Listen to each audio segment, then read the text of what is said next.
And ఈరోజు మనము soil గురించి, సాయిల్ బ్యాక్టీరియా గురించి మాట్లాడుకుందామండి. మనము ఇప్పుడు మనం ఎక్కడన్నా బయట చూసినా, మనం మొక్కల్ని పెంచుకుంటున్నా, మన మట్టిలో ఏదో ఒకటి, ఇప్పుడు మనం పెంచుకున్న మొక్కలు పెరుగుతూనే ఉంటాయి. అదే బయట మట్టి చూసామనుకోండి, ఏవేవో కలుపు మొక్కలు, పిచ్చి మొక్కలు ఎన్నెన్నో పెరుగుతుంటాయి కదా. అదే మనము ఏ మార్స్ మీద ఉన్న మట్టినో, లేకపోతే చందమామ మూన్ మీద ఉన్న మట్టినో చూసామనుకోండి, అక్కడ ఏమి పెరగవు. ఆ మట్టిలో మనం ఏం వేసినా కూడా ఏమి గ్రో అవ్వవు. ఎందుకు ఆ తేడా అంటే, మన మట్టిలో ఉండే లైఫ్. సో లైఫ్ ఏంటి అంటే, మనకి లైఫ్ ఉంటుంది, మరి మట్టికి కూడా లైఫ్ ఉంటుందా? ఖచ్చితంగా ఉంటుందండి. మట్టిలో ఉండే బ్యాక్టీరియా, సాయిల్ బ్యాక్టీరియా కావచ్చు, లేకపోతే ఒక సూక్ష్మ వాతావరణం కానీ, లేకపోతే ఎర్త్ వామ్స్, ఇవన్నీ కరెక్ట్గా ఉన్నప్పుడే సాయిల్కి లైఫ్ అనేది ఉంటుందండి. అది మనకి అదృష్టవశాత్తు మన భూమి మీద లైఫ్ అనేది చాలా పుష్కలంగా ఉండేది, అంటే ఈ బ్యాక్టీరియా కానీ ఇవన్నీ కూడా. కానీ రాను రాను ఏమైందంటే, మన ఆధునిక టెక్నాలజీ, మోడర్న్ టెక్నాలజీ, అంటే మనం ఈ మధ్య మన వ్యవసాయంలో వచ్చిన చేంజెస్ వల్ల, అంటే కెమికల్స్ కావచ్చు, లేకపోతే ల్యాండ్ని ఎక్కువ టిల్లింగ్ చేయడం కానీ, ఇలాంటివన్నీ చేయడం వల్ల ఏంటంటే స్లోగా ఈ సాయిల్ బ్యాక్టీరియా కావచ్చు, ఈ సాయిల్ మైక్రో ఆర్గానిజమ్స్ అనేవి కౌంటు చాలా తగ్గిపోతూ వస్తూ ఉందన్నమాట. సో దానికోసం ఏం చేశారంటే కొంతమంది సైంటిస్టులు, ఇప్పుడు మన భారతదేశంలో అయితే సుభాష్ పాలేకర్ గారు తిరిగి మనం ఎలాగ సాయిల్కి లైఫ్ని యాడ్ చేయొచ్చు అనే దాని మీద రీసెర్చ్ చేసి, ఆయన ద్రవజీవామృతం, అంటే ఇలాగా ఆవు మూత్రము, ఆవు పేడ, వాటిని ఉపయోగించి దానిలో బ్యాక్టీరియా ఉంటుంది కాబట్టి దాంతో ద్రవజీవామృతం అనేది తయారు చేశారు. అలాగే చౌహాన్ క్యూ అనే ఒక కొరియన్ శాస్త్రవేత్త అక్కడ పరిస్థితులకి తగినట్టు న్యాచురల్ ఫార్మింగ్లో సాయిల్ని డెవలప్ చేసుకోవడానికి, సాయిల్లో ఉండే మైక్రో ఆర్గానిజమ్స్ని ఇంప్రూవ్ చేయడానికి ఇలాగా లాక్టిక్ యాసిడ్ బ్యాక్టీరియా ల్యాబ్ అనే ఒక సొల్యూషన్ని తయారు చేశాడనమాట ఈ ద్రావణం. దీని మెయిన్ పర్పస్ ఏంటంటే, ఇది కూడా అంతేనండి, ఇప్పుడు సాయిల్కి మనము తిరిగి బ్యాక్టీరియాని యాడ్ చేయడం అనమాట. అంటే మనకి సాయిల్లో ఎంత ఎక్కువ మైక్రో ఆర్గానిజమ్స్ ఉంటే సాయిల్ అంత హెల్తీగా ఉంటుంది. అలాంటి సాయిల్లో మనము మొక్కల్ని పెంచినప్పుడు అవి కూడా ఏంటంటే బాగా చక్కగా పెరుగుతాయి. వాటికి పురుగుల్ని, తెగుళ్ళని తట్టుకునే శక్తి అనేది చక్కగా వస్తుంది అనమాట. అదే లాక్టిక్ యాసిడ్ బ్యాక్టీరియా యొక్క బేసిక్ ప్రిన్సిపల్ అండి. అంటే మనము సాయిల్కి మైక్రోబ్స్ని యాడ్ చేస్తున్నాం, ఒక బ్యాక్టీరియాని యాడ్ చేస్తున్నాం.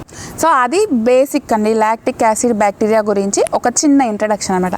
ఈరోజు మనము ఈ లాక్టిక్ యాసిడ్ బ్యాక్టీరియాని ఎలా తయారు చేసుకోవాలనేది చూద్దామండి. దీనికి మనము సింపుల్ అండి, బియ్యం ఉంటాయి కదా, మనం వాడే బియ్యం, ఈ బియ్యం కడిగిన నీళ్ళు, పాలు కలిపి దీన్ని తయారు చేస్తారనమాట. దీనికి మనము ఏదైనా తీసుకోవచ్చు, మనం వాడే వైట్ రైస్ కావచ్చు, లేకపోతే బ్రౌన్ రైస్ కానీ ఏదైనా తీసుకోవచ్చు అండి. మనం క్వాంటిటీ ఎంత తీసుకోవాలంటే, మనం ఒక గ్లాసు బియ్యం తీసుకున్నాం అనుకోండి, అంతే ప్రపోర్షన్లో వాటర్, అంటే కరెక్ట్గా ఒక గ్లాస్ నీళ్లు పోసి ఈ బియ్యాన్ని ఫస్ట్ వాష్ చేసుకోవాలన్నమాట. మనము బ్రౌన్ రైస్ కానీ అట్లాంటివి తీసుకుంటే ఇంకా బెటర్గా వర్క్ అవుతాయండి. ఎందుకంటే బ్రౌన్ రైస్లో పైన ఉండే లేయర్ అనేది తీయరు కదా, సో న్యూట్రియంట్స్ ఇంకా ఎక్కువ ఉంటాయి కాబట్టి బ్రౌన్ రైస్ అయితే మంచి రిజల్ట్స్ ఉంటాయి. ఇలాగా మనము ఎంత బియ్యం తీసుకుంటామో దానికి ఈక్వల్, అంటే ఇప్పుడు ఒక గ్లాస్ బియ్యం తీసుకుంటే ఒక గ్లాస్ వాటర్ తీసుకొని మనం కడుక్కోవాలన్నమాట, వాష్ చేసుకొని ఆ వాటర్ని ఒక గిన్నెలో యాడ్ చేసుకోవాలన్నమాట. మనము ఎప్పుడైనా తీసుకునేటప్పుడు, అంటే తర్వాత మనము ల్యాబ్ ప్రిపేర్ చేసుకునేటప్పుడు ఇలాంటి క్లియర్గా ఉండే గిన్నెల్లో మనం ప్రిపేర్ చేసుకుంటే మనకి ప్రాసెస్ అనేది లోపల జరిగేది కరెక్ట్గా క్లియర్గా తెలుస్తుంటుంది అనమాట. అందుకని ఎప్పుడు కొంచెం క్లియర్గా వైట్గా ఉండే ప్లాస్టిక్ డబ్బాలైనా, గ్లాస్ గిన్నెలు కానీ అలాంటి వాటిల్లో ప్రిపేర్ చేసుకోవచ్చు. మనకి బియ్యం కడిగే నీళ్ళల్లో చాలా ప్రోటీన్స్ ఉంటాయండి, ప్రోటీన్స్, కార్బోహైడ్రేట్స్, కొంచెం మినరల్స్, ఇవన్నీ ఉంటాయన్నమాట. అందుకే మనము బియ్యం కడిగే నీళ్ళు మొక్కలకి పోస్తూ ఉంటే అవి బాగా స్ట్రాంగ్గా పెరగడం కూడా గమనిస్తుంటాం కదా. దానికి రీజన్ ఏంటంటే అదే అనమాట. ఇట్లాగా మనం ఒక గ్లాసు బియ్యం కడిగిన నీళ్ళు తీసుకున్నాం అనుకోండి, దాన్ని కంటైనర్లో వేసుకుందాం. ఇప్పుడు దీన్ని మనం ఒక 5 days ఇలాగే ఒక క్లాత్తో కవర్ చేసేసి ఏదైనా డార్క్గా ఉండే ప్లేస్లో పెట్టాలన్నమాట. అంటే ఇప్పుడు ఏదైనా షెల్ఫ్స్ కానీ అట్లాంటి వాటి దగ్గర లైటింగ్ తగలకుండా ఒక 5 days ఒక ఇలాంటి క్లాత్తో, కాటన్ క్లాత్తో కవర్ చేసేసి 5 days పెట్టాలి. అప్పుడు ఏమవుతుందంటే మనకి ఈ 5 daysలో మనకి తెలిసిందే కదా, మనం ఏదన్నా ఒక వస్తువుని ఒక పదార్థాన్ని మనం పులోబెట్టినప్పుడు దానిలో బ్యాక్టీరియా అనేది డెవలప్ అవుతుంది. మనం ఇలాగ 5 days దీన్ని పులోబెట్టడం వల్ల దీంట్లో ఈ లాక్టిక్ యాసిడ్ బ్యాక్టీరియా అనేది చాలా ఎక్కువ క్వాంటిటీలో డెవలప్ అవుతుంది అనమాట. నేను దీన్ని ఇప్పుడు పులోబెట్టట్లేదండి, ఎందుకంటే నేను ఆల్రెడీ లాస్ట్ ఒక 10 days ముందు నా గార్డెన్కి కావాల్సినంత ల్యాబ్ని ప్రిపేర్ చేసేసుకున్నాను. సో నాకు ఇది దాదాపు నెల రోజుల వరకు వస్తుంది. అందుకని ఇప్పుడు జస్ట్ నేను చూపిస్తున్నాను, కానీ నేను మళ్ళీ ల్యాబ్ అనేది ప్రిపేర్ చేయట్లేదు. మనం ఏం చేయొచ్చు అంటే ఇలాగా 5 days దీన్ని పులిసిన తర్వాత ఈ క్లాత్ తీసేసి మనం ఇప్పుడు ఏం చేసాము, ఒక గ్లాస్ వాటర్ యాడ్ చేసాం కాబట్టి దీనికి ఇప్పుడు 4 గ్లాసులు అంటే 1:4, అంటే మనం ఒక గ్లాసు బియ్యం కడిగిన నీళ్లు తీసుకుంటే 4 గ్లాసులు పాలు తీసుకోవాలన్నమాట. అది కూడా ఏంటంటే హోల్ మిల్క్ అండి, అంటే ఫుల్ ఫ్యాట్ మిల్క్ 2%, 3% అట్లాగా లెస్ ఫ్యాటీ కాకుండా ఫుల్ ఫ్యాట్ తీసుకుంటే దీనిలో ఉండే బ్యాక్టీరియాకి ఈ పాలలో నుంచి ప్రోటీన్ అనేది అందుతుంది. ఇంకా బ్యాక్టీరియా అనేది ఫాస్ట్గా బాగా డెవలప్ అవుతుంది అనమాట. అలాగా మనము 4 glasses పాలు యాడ్ చేసేసి మళ్ళీ దీనికి క్లాత్తో కవర్ చేసి ఇలాగే ఇంకొక 5 days దీన్ని మళ్ళీ కదల్చకుండా క్లోజ్గా ఉండే ప్లేస్లో, అంటే లైటింగ్ పడకుండా మరీ ఎక్కువ వేడి లేని దగ్గర కనుక ఒక 5 days పెట్టామంటే మనకి 5 days తర్వాత ఇలాగా ఒక సొల్యూషన్ అనేది ఫామ్ అవుతుందండి. నేను సేమ్ ఇప్పుడు ఏదైతే మనం అనుకున్నామో దాన్ని అలాగే ఈ చిన్న దాంట్లో చేశాను అనమాట. ఎందుకంటే నాకు ఈ క్వాంటిటీ మా గార్డెన్కి సరిపోతుంది కాబట్టి. అప్పుడు మనకి ఇక్కడ మీరు గమనిస్తే ఈ కిందేమో లిక్విడ్ లాగా ఉంది కదా, ఈ పైనేమో ఒక సాలిడ్ పార్ట్ ఉంది. సో ఈ లిక్విడ్ పార్టే మనకు కావాల్సిన లాక్టిక్ యాసిడ్ బ్యాక్టీరియా ద్రావణం అన్నమాట. దీనిలో ఒక చిన్న చుక్కలో కొన్ని మిలియన్స్ లాక్టిక్ యాసిడ్ బ్యాక్టీరియా కానీ మైక్రోబ్స్ ఇవన్నీ ఉంటాయన్నమాట. ఇవి మన మొక్కలకి కావాల్సినన్ని పోషకాలని మట్టిలో నుంచి అందిస్తాయి, మట్టిని మంచి సారవంతంగా చేస్తాయి. మొక్కలకి మనం స్ప్రే చేసినప్పుడు ఈ ల్యాబ్ ద్రావణాన్ని ప్లాంట్స్కి ఇమ్యూనిటీ సిస్టమ్ అనేది పెరుగుతుంది. ఇంకా చాలా ఉపయోగాలు ఉంటాయన్నమాట. మనం దీన్ని ఇట్లాగా ఈ లేయర్స్గా ఫామ్ అయ్యేంత వరకు మధ్యలో అసలు డిస్టర్బ్ చేయకూడదు. మనం వన్స్ ఈ పాలు, ఈ బియ్యం కడిగిన నీళ్ళు బాగా కలిపేసేసి ఒక కంటైనర్లో పెట్టుకొని లోపల పెట్టుకున్న తర్వాత మధ్యలో అస్సలు బిన్నిని కదిలించొద్దు. కంప్లీట్గా 5 days మనం అలాగే వదిలేసిన తర్వాత ఇలాగ లిక్విడ్ వస్తుంది కదా, ఇప్పుడు మనము ఈ పైనుండే లేయర్ని తీసేద్దాం. ఇది చాలా చిక్కగా భలే మనకి ఎక్కువ పిండి కానీ దోశ పిండి అవి పులిసిపోయినప్పుడు స్మెల్ వస్తుంటుంది కదా, సో ఆ స్మెల్ వస్తుంటుంది అనమాట. చాలా చిక్కగా ఇట్లాగా వస్తుంది. ఇది కూడా ఏంటంటే యాక్చువల్గా మనము మొక్కలకి వాడుకోవచ్చు. చాలా మంచి ప్రోటీన్ ఇది. బాగా డైల్యూట్ చేసి అప్పుడు మనం మొక్కలకి వాడుకున్నామంటే మొక్కలకు కూడా పోషకాలు అందుతాయి. కాకపోతే ఎక్కువ క్వాంటిటీలో డైల్యూషన్ చేసుకోవాలి మనం. ఇలాగా చాలా చిక్కటి లిక్విడ్ అనేది ఈ ఒక కర్డ్ లాంటిది ఫామ్ అవుతుంది అనమాట. ఇది మనకు అవసరం లేదు, మనం దీన్ని కంప్లీట్గా తీసేసుకోవచ్చు.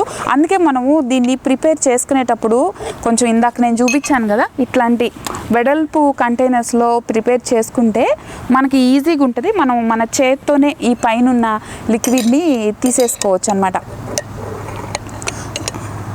సో ఈ ల్యాబ్ అనేది చాలా న్యూట్రిషన్ అనుకోవచ్చు. మన సాయిల్కి కావచ్చు, లేకపోతే మొక్కలకు కానీ చాలా మంచిది. ఇది చౌహాన్ క్యూ అనే ఒక కొరియన్ సైంటిస్ట్ డెవలప్ చేశాడనమాట.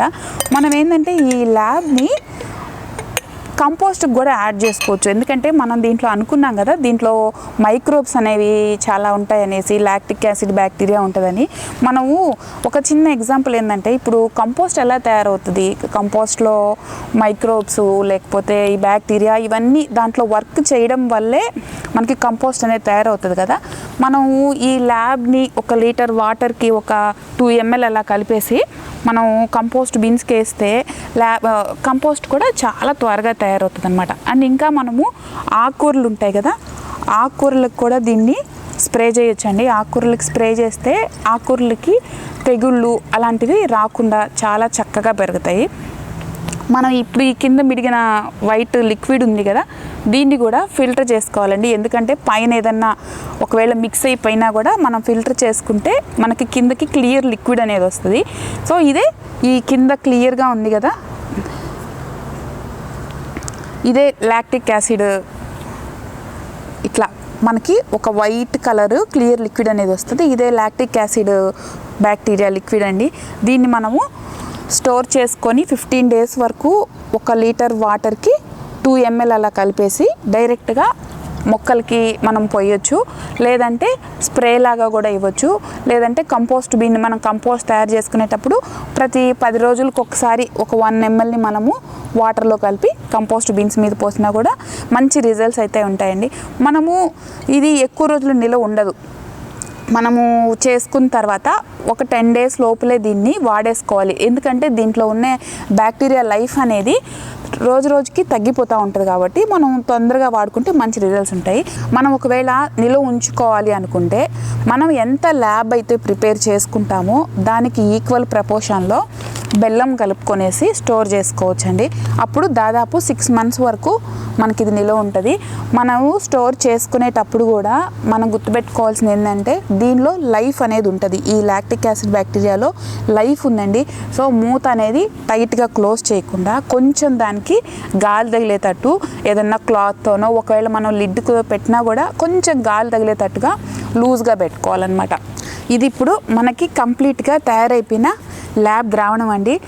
చాలా పుల్లటి స్మెల్ వస్తుంది అనమాట. మనకి ఇంతకు ముందు రోజుల్లో కలికుండలు అనేసి ఇంట్లో ఉండేటి కదా, అంటే రోజు దాంట్లో ఇలాగే కొంచెం బియ్యం కడిగిన నీళ్ళు, అన్నం వార్చిన గంజి ఇలా కలిపేసి చేసేవాళ్ళు.